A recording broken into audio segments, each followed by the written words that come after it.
Welcome back to my channel. Discover India's wisdom, tales of the ages, stories that never fade. The forgotten historians of ancient India, Sūtas, Magadhas, and Vandins. Let me begin today with a simple question. Today, we learn history from books, from universities, from historians. But thousands of years ago, there were no history books, there were no printing presses. So, how did people remember their past? How did they remember their kings, their heroes, and their great events? Ancient India had a fascinating answer. History lived in the voices of storytellers. These storytellers were known as Sūtas, Māgadhas, and Vandins. Today, we hardly hear these names, but in ancient times, they played a very important role in society. In a sense, they were the living historians of ancient India.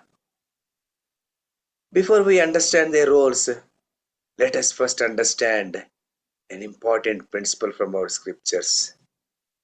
The Mahabharata itself says, Itihasa Puranabhyam Vedam Samupabrahmayet.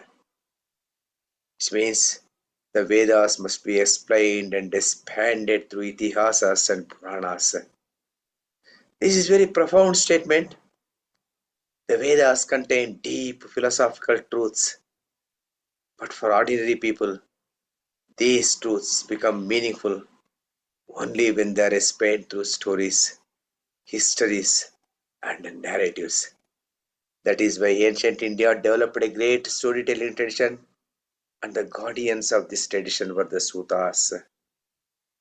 A Sūta was a narrator, a storyteller who preserved and recited the great epics and legends of the civilization. In fact, when sages assembled in the sacred forest of Naimisharanya, it was a Sūta who narrated the great epic Mahabharata to them. The narrator was Ugrashrava Sauti, the son of the famous storyteller Romaharshana. Thus, the great story of Mahabharata itself reached us through the voice of a Sūta. Tradition says that all Puranas are told by Sūtas. Then we had the Māgadhas. The Māgadhas were genealogists and chroniclers. Their duty was to recite the dynastic history of kings. Whenever a king was crowned, or even a great ceremony was performed, the Māgadhas would stand in the royal court and recite the king's lineage. They would declare, your ancestors were great kings. You belong to a noble lineage. You must live up to their tradition and expectation. In fact, the long genealogies preserved in the Puranas, such as the Solar dynasty, beginning from Ikshvaku, and the Lunar dynasty, beginning from Pururava, may have survived because of the memory of these Māgadhas. Then there were Vandins. The Vandins were court poets. Their duty was to compose beautiful verses praising the virtues and achievements of the king. The word Vandin itself comes from the Sanskrit root Vand, which means to praise. Thus, in ancient royal courts, these three groups worked together. The Sūtas narrated the great stories of the past. The Māgadhas recited the genealogies of the kings. The Vandins composed poetic praises celebrating royal virtues. Many Sanskrit texts mention them together as Suta Magadha Vandina. Let us see how this system began. According to Puranas, the origin of these royal bards goes back to the time of King Prithu, one of the earliest legendary kings. During the great sacrifice performed by the King Prithu, special groups of storytellers appeared, and immediately they were assigned their duties. A traditional verse describes this idea. Suta Magadha Vandadya Rajanam Stuvate Sada Vamsakirtim pragayanti yashascha vividhani cha, which means the Sūtas, Māgadhas, and Vandins praise the king. They proclaim the glory of his lineage and sing of his many achievements. Let us now imagine a beautiful scene from Mahabharata.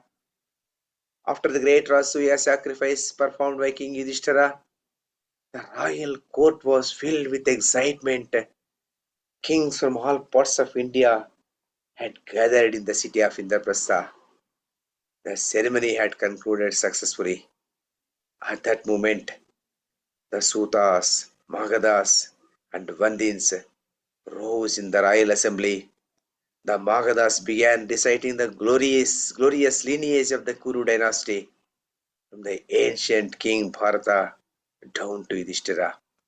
The Sūtas narrated the stories of the great kings of the past and compared Yudhishthira to them. And the Vandins composed beautiful verses praising the virtues of Dharmaraja's righteousness, generosity, and wisdom. The entire court resounded with their voices, but their praise was not mere flattery.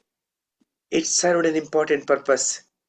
By hearing these stories of the ancestors, the king was reminded of his duty. He was reminded that he belonged to a noble tradition and that he must rule with righteousness. Thus, storytelling was not just entertainment, it was a way of preserving history, ethics, and cultural memory. And this reveals something very important about ancient Indian civilization. History was not always written down in books. For centuries, it lived in memory. It was recited, sung, and narrated. The past lived in the voices of storytellers. That is why, even today, we still remember the great stories of the Mahabharata and the Puranas. Generation after generation, storytellers carried these narratives forward. In essence, every storyteller who narrates these ancient tales continues the same tradition, the tradition of the Sūtas. And that is why these stories have survived for thousands of years. They are truly tales that never fade. If you like that story, you may subscribe and you may forward to your friends. Thank you so much.